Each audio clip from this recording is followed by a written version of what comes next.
is Joy News Prime. Tonight on Joy News Prime, governing National Democratic Congress dismisses suggestions the four-year energy crisis that hit Ghana could cost the party victory in the 2016 election, insisting President Mahama has done what it takes to earn himself a second term.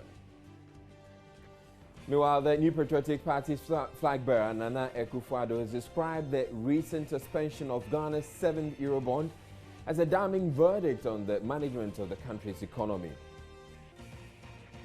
Civil society organizations blame low publicity by the Electoral Commission for poor patronage of just-ended voters' exhibition exercise, but the commission has challenged the claim. And coming up in business, Finance Minister Setekwe says he has not abandoned plans of going back onto the international market to raise funds. Also on the bulletin, managers of Accra Psychiatric Hospital insist on turning away fresh patients until monies due it from government is released. My name is Israel Lion. We also have sports, entertainment, and Joy News Interactive in this 2-hour bulletin available across Europe on ABN Television. Stay tuned.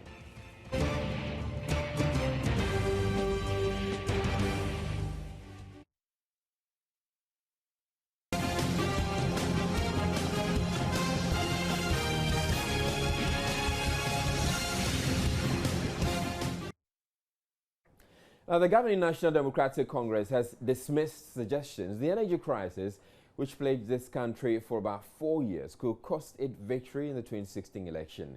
Addressing a news conference to officially announce August 14 as the date it will launch its 2016 campaign, its spokesperson Joyce Bawah-Mokhtari described the party's ticket, which pairs the sitting president and his vice as the best for this year's election, and was confident they will emerge victorious.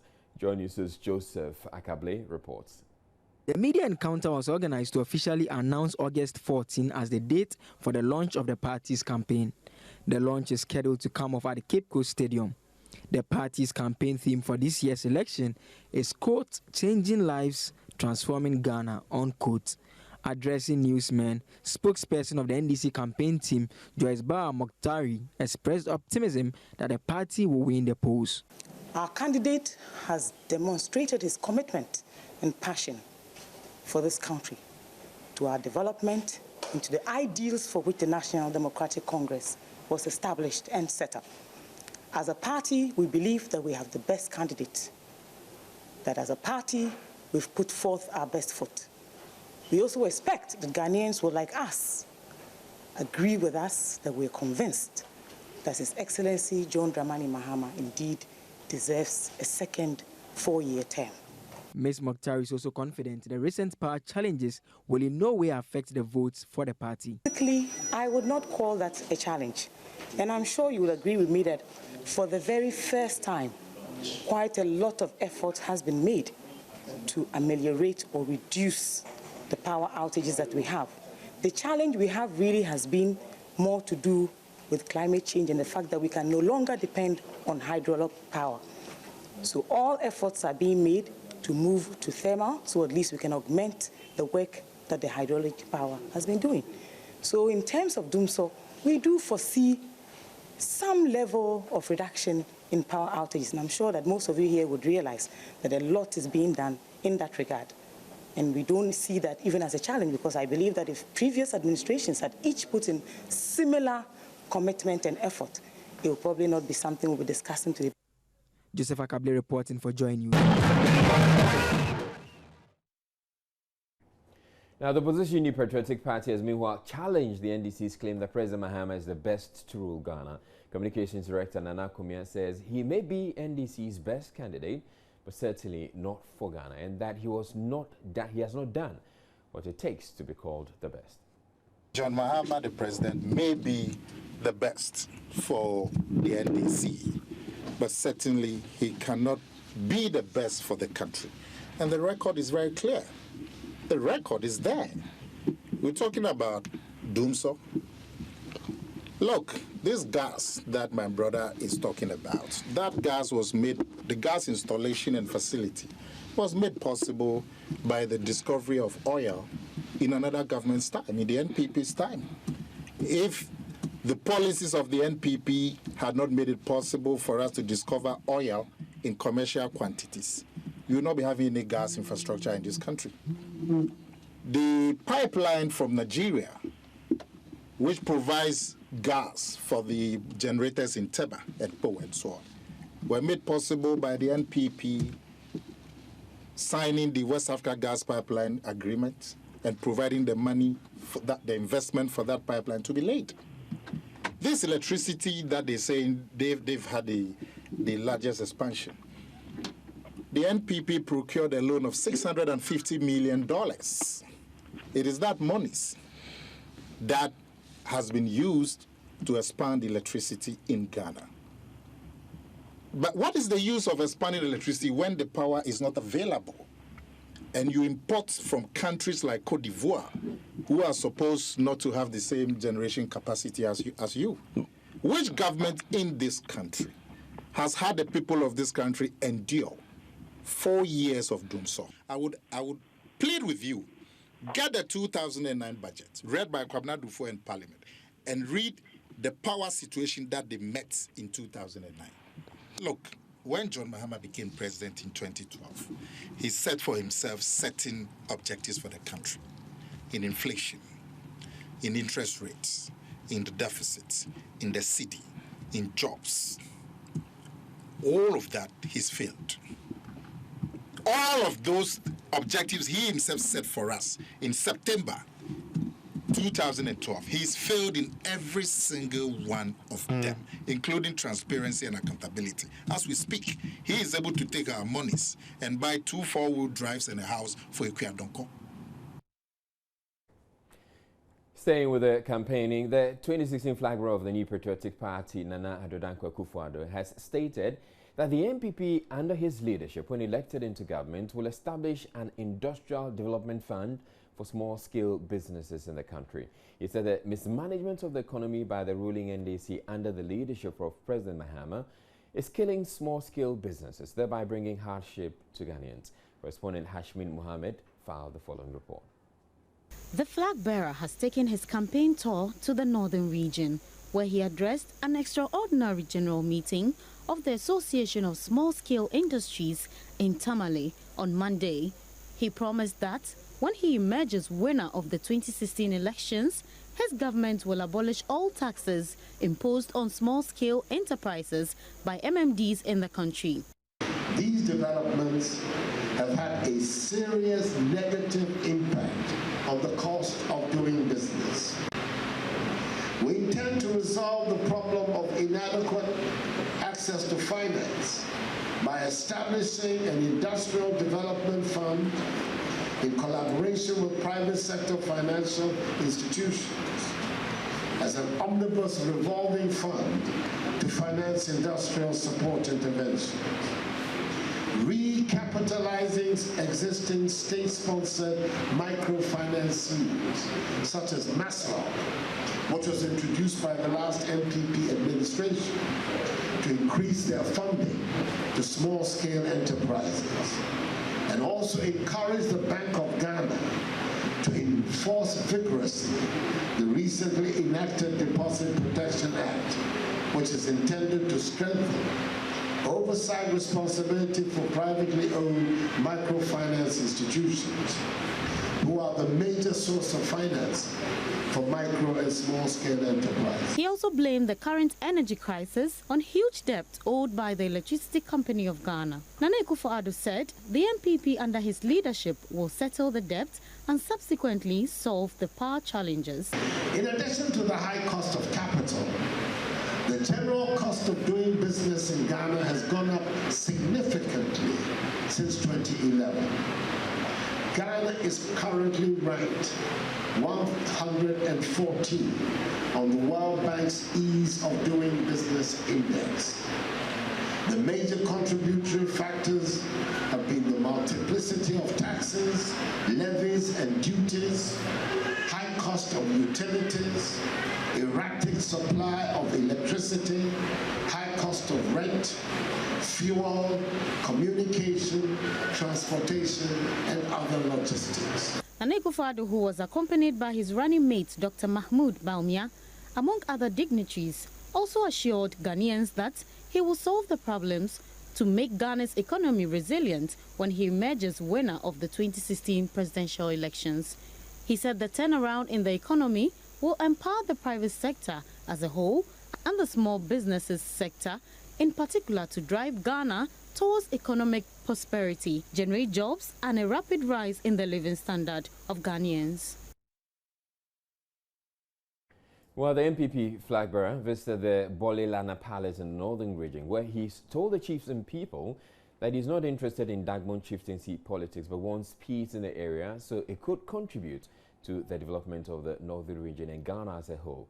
Correspondent Martina Bugre joins us with more. Good evening to you, Martina. Good evening, Ezra. What more can you tell us about Nana Akufo-Addo's trip to the northern region? He said the visit today was to meet the two leaders of Dagbon. That is the Bolelana and the regent of Dagbon, Kampa Kuyana, Abdoulaye Yakubu Andane. He said he wants to bridge the gap between the MPP and the two leaders. He says if he wins power, he's going to be the president of all, and so he needs to work with everybody to help him win power. He says that the Andanis have no fear under Nana Addo government because he will be the president for all. The MPP flag bearer also said he had nothing to do with the chieftaincy conflict that's been in existence in Dagbon. He has nothing to do with it, and so he says his opponents have always used that as propaganda to tell people that he sides with the Abudis. And he says that he's a neutral person, he's from Atim, and even in the Atim area, he doesn't meddle in their chieftaincy affairs, and so he would have nothing to do with Dagbon conflict. He also visited the Bolelana, where he expressed similar sentiments. The regent asked Ghanaians to develop a culture of tolerance, and also they should work together as one so that we can have a peaceful election. He also called on political commentators to stop insulting people and using languages that are imprintable when they are on political discussions. At the Bolelana's palace, he congratulated Nana Addo for being a statesman, and he says that he accepted the verdict of the Supreme Court during the election petition, and that is a mark of statesmanship. He appealed to him that the northern region is predominantly a farming community area, and he expects that when the MPP comes into power, they will put up policies that would help increase agricultural yield in the area and Ghana at large as well. These are some of the highlights that happened in Yendi today. Right, thank you very much, Martina Bugre, bringing us comprehensive highlights of the MPP flag bearer's trip to the northern region. Moving on, the Progressive People's Party says, giving the opportunity to rule, it plans to introduce in Ghana agriculture pool insurance to help farmers. While Central Parliamentary candidate of the party, James Suemenye, said the purpose of the program would be to insure farm produce against any losses they may incur on their farm. He discloses at a program organized by the party to donate 150 bags and weedicide to some farmers in the Wa municipality of the Upper West region. Rafiq Salam reports from Wa. According to the Wa Central Parliamentary candidate of the Progressive People's Party, PPP, James Suemenye, the simple reason why the party is gunning for political power is to be able to lift citizens of the country who are living in abject poverty into prosperity. We are not just talking. Some of the things that we are looking for the opportunity to implement in Ghana here, we want to start demonstrating them so that people can see some of the things that we are saying that they are doable. He stated that giving the party's flag bearer, Dr. Papa Kwesi Indum, and himself the opportunity to govern the country, they will ensure that agriculture is the mainstay of the people by the introduction of a program that will be known as the Ghana Agriculture Pool Insurance. Those of us who have cars and vehicles will have insurance. Even we have insured our children educational policies. Meanwhile, where we eat day and night, there is nothing like insurance. I am saying that I will be one of the first MP in Parliament to advocate for farmers so that they can join this insurance policy so that we can be able to produce and feed ourselves and also export some.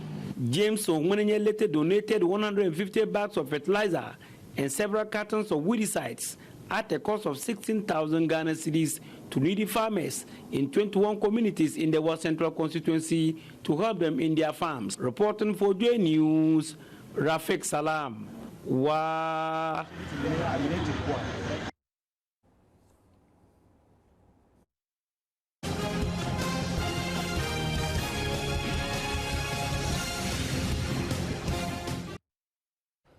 You're watching Joy News Prime. We're taking a break at this point, but we have more stories coming up. Please don't go away.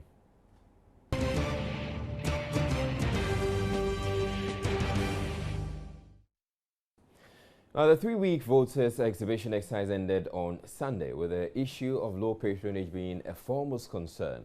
Some political parties and civil society organizations blamed the Electoral Commission for low patronage, a claim the EC has strongly refuted. Jennifer Kwama has been following the exhibition exercise and has filed this report. The Supreme Court ruling ordering the deletion of 56,000 NHIS registrants from the roll, the Electoral Commission rolled out a re-registration and voters exhibition exercise. The two programs were to run concurrently, with the re-registration ending on 28th July, while the exhibition exercise was extended to cover 21 days.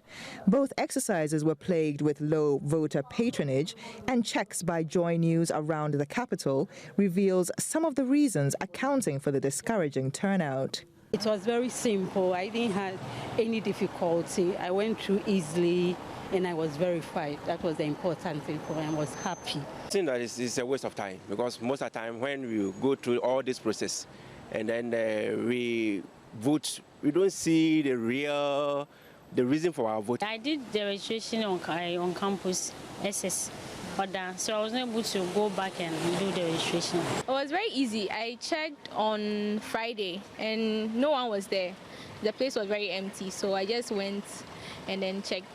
Yeah, I did check, yes. I used this link, mycheckit.com. Okay, for me, I didn't check at all because I'm done with these political parties. I wasn't able to check because the place I registered is a far place. Eastern region, I'm in Accra now. I can't board a car to Eastern region to check. I was in school by then. I just came to do my national service registration. Yes, that's why I was able to. I went to check whether I would see my name in it so that I will know whether I'll be able to vote this year. I did it at Pram Pram and now I'm at Kaswa.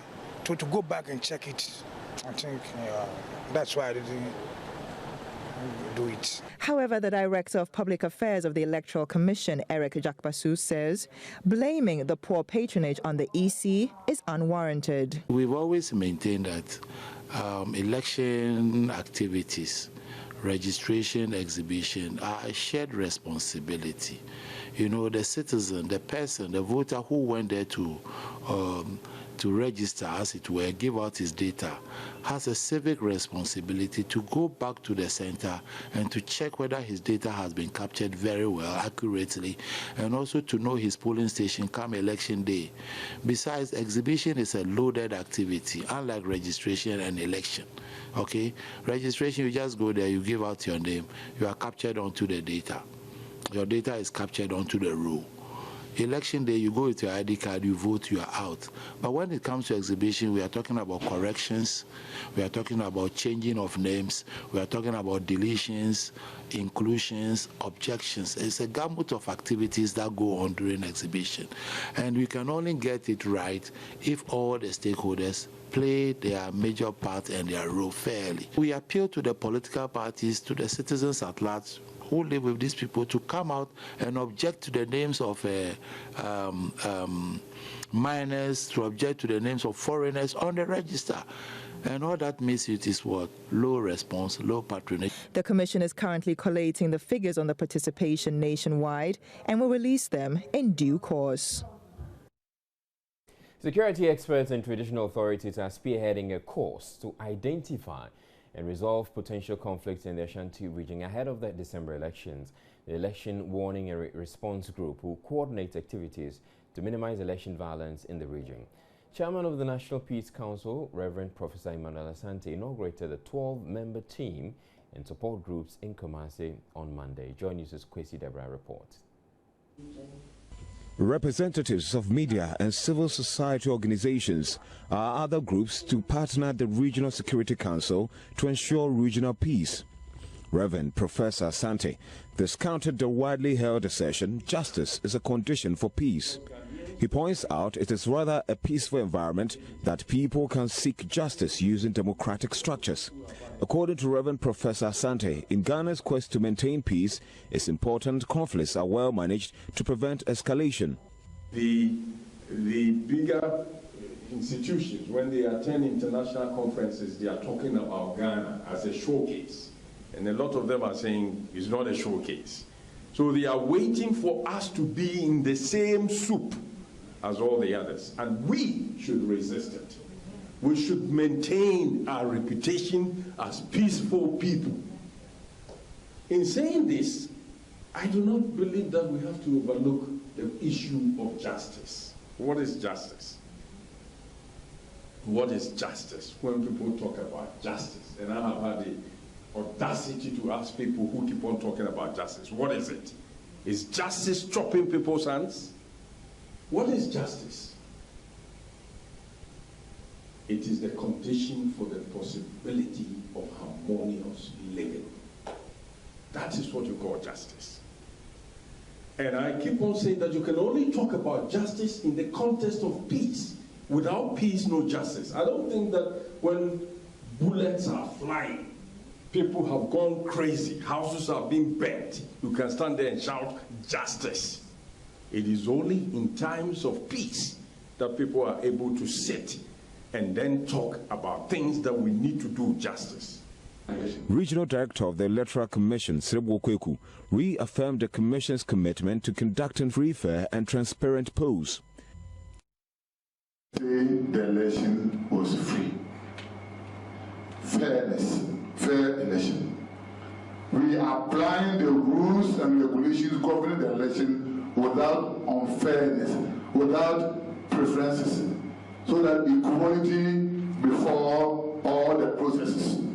Regional Minister Alexander Akon called for intensified effort by civil society organizations to eliminate the threat of violence.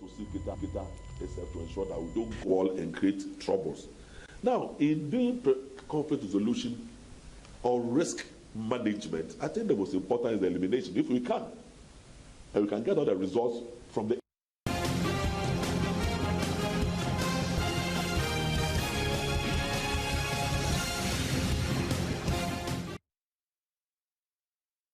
Right, you're watching Joy News Prime. We're taking a break, but still to come in the bulletin. Managers of Accra Psychiatric Hospital insist on turning away fresh patients until money due from government is released.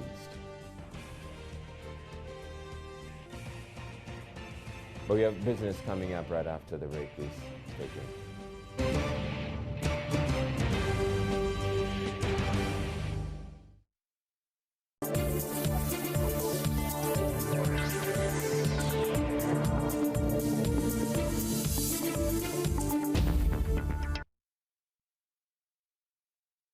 Emmanuel Abaju-Yafi presents the business this evening. Good evening to you, Emmanuel. Good evening, Israel. How are you? I'm fine. How are you two? You look smart. Thank That's you. Brown. It's brown or beige. Let's not go into colors. I'm not very good with colors. All right. And the men, we're told, are not very good with colors. So let's just leave that. It's true. Yeah. All right. Take it away. Thank you very much. And thanks for joining me on business. The IMF will, in the coming days, be seeking some answers from government on the status of the country's program with the fund. This was after Parliament amended the laws to allow government to borrow from the central bank up to 5% of previous year's revenue. George Yafi has more.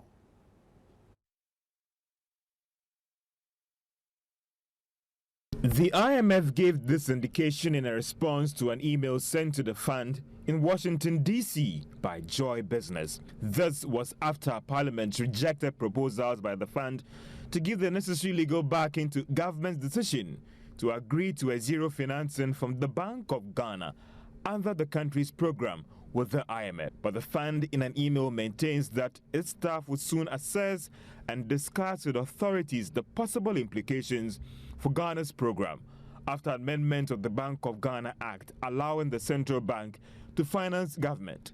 The Washington-based lender in an email, however, maintained that there's been a significant progress by authorities in eliminating regular financing from the Bank of Ghana. This is evident from the beginning of this year, as government has not received any funding from the Bank of Ghana, but maintains that this is critical that it continues, as it's an important feature to support the credibility and effectiveness of the inflation targeting framework of the Bank of Ghana, which is critical to the success of the 3-year program. For some economists, it is interesting that Parliament rejected IMF's proposal of zero financing. This is because there was a provision in the Ghana's program with the fund that still gave government a window of opportunity to borrow from the central bank in times of emergency, up to 2% of the previous year's revenue, but payable in 90 days.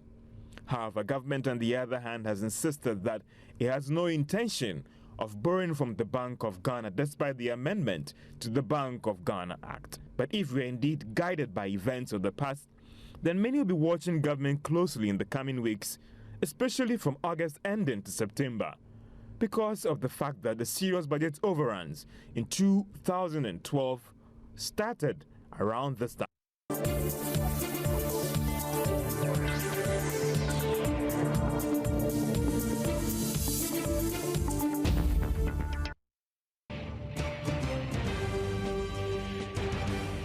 Welcome back to Joy News Prime. The chief executive of the Accra Psychiatric Hospital says the facility will remain closed to new patients until some 1.6 million cedis promised by the Ministry of Health hits the account of the hospital. Dr. Pinama A. Apa explains to Joy News the about 4.2 million cedi debt owed the hospital is payment for food and other supplies. Despite a pledge by the Public Relations Officer of the Ministry of Health, Tony Goodman, that government will pay off 1.6 million cedis of the debt by the close of Monday, the hospital authorities are maintaining their stance not to admit new patients. I understood it to be that the 1.6 is for the 3 psychiatric hospitals, but we've not received it yet. We are hoping that today we get it in our accounts, but we are still in the same situation that we've been talking about for the past month and so on. So now if I admit patients into the hospital, they become my responsibility and I have to feed them. As of now, it's becoming more and more difficult. Over the weekend, it was that bad, okay? And so if I go ahead and admit, it's going to be a bit difficult for the hospital. So I'm just praying that today the money just gets into the account. We are able to pay the supplies, and then we can start admitting patients to the hospital. Well, a senior nurse at the hospital, Emmanuel Nyumo, says some patients of the hospital have become aggressive as a result of inadequate food. Supplies are not coming. Okay, when it's time for food, the patients are.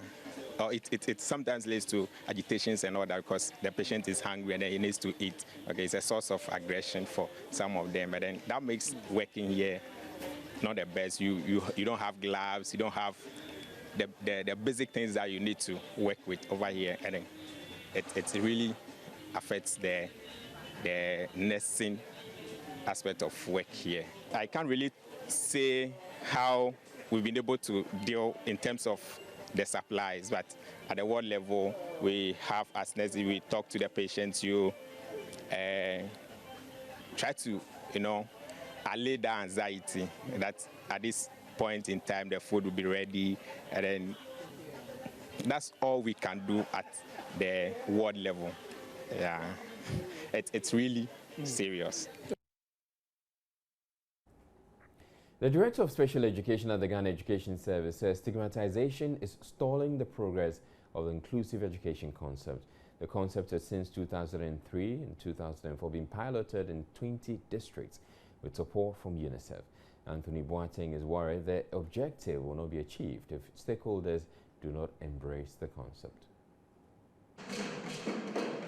Inclusive education refers to a system of education where all children, despite their background or health condition, have access to education. The concept is to give opportunities to children with special needs to be part of the mainstream educational system.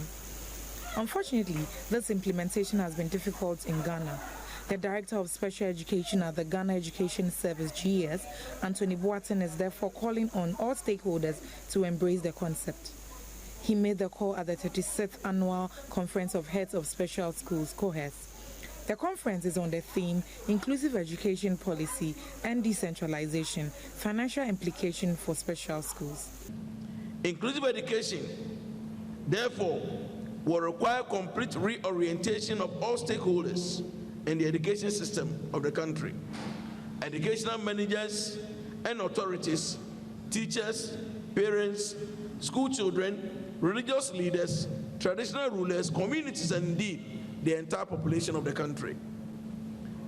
Act 778, Mr. Chairman, defines inclusive education as a value system which holds that all persons who attend an educational institution are entitled to equal access to learning, achievement, and the pursuit of excellence in all aspects of their education, and which transcends the idea of physical location but incorporates the basic values that promotes participation. The president of COHES, Reverend Gerhard Charles Beckel, says though the concept of inclusive education is welcoming, challenges such as lack of funds and logistics can delay the smooth transition from a pilot program to a policy. Delays in releasing grants to schools, lack of vehicles and inadequate infrastructure, non-payment of utility bills, freeze in the recruitment of non-teaching staff. Others such as general disability, sports, effective and efficient use of grants and donations, compliance with the procurement policy, proper documentation of financial transactions, school registration and establishment policy, proper administrative structures in the administration of schools were also considered.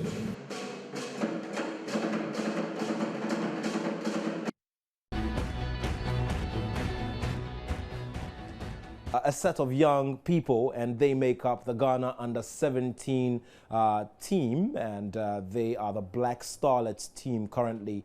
They beat their Burkinabe counterparts by 5-1 in a first leg final qualifier for the African Under-17 Championship. Now, the Central Regional Minister has been congratulating the team who made that very impressive record, or set that very impressive example right there in Cape Coast. And Kweku Ricketts-Hagan has been speaking about this result. You have done fantastically well. I mean, that is, when you came to visit me, I knew that you were going to win. I mean, you look like winners. You know. And I am not surprised that you've got such a, a scoreline. It makes your life easy when you go to Burkina Faso, because obviously when you go to someone's country, they're also going to have their support and everything. But once you have put 5 goals in the bag, they will have to score more than us for them to be able to make any impact. So you have done very, very well. And we are very proud. I mean, the whole country is proud of you. But we in the Central region especially are very, very proud, because you are keeping a certain track record. This stadium, when you come here, you have to score 4 or more. I think I told you the other time. Yes. Last time around, it was about 4 goals. This time around, 5. I've told the minister, I've told the president, if they bring all national games here, we can guarantee them 4 goals.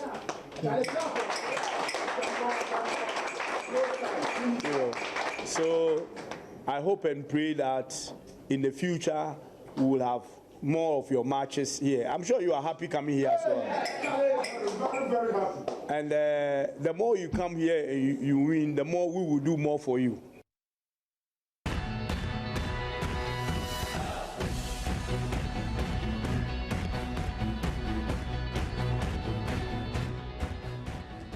My name is Israel. For more news, you can log on to myjoyonline.com. And that story I mentioned to you earlier, the Muntia 3 President Mahama is sending the petition to the Council of State for advice. You can get to read a lot more on that on myjoyonline.com. But that's it for the bulletin. My name is Israel Lai. Thank you very much for watching. Have a good evening.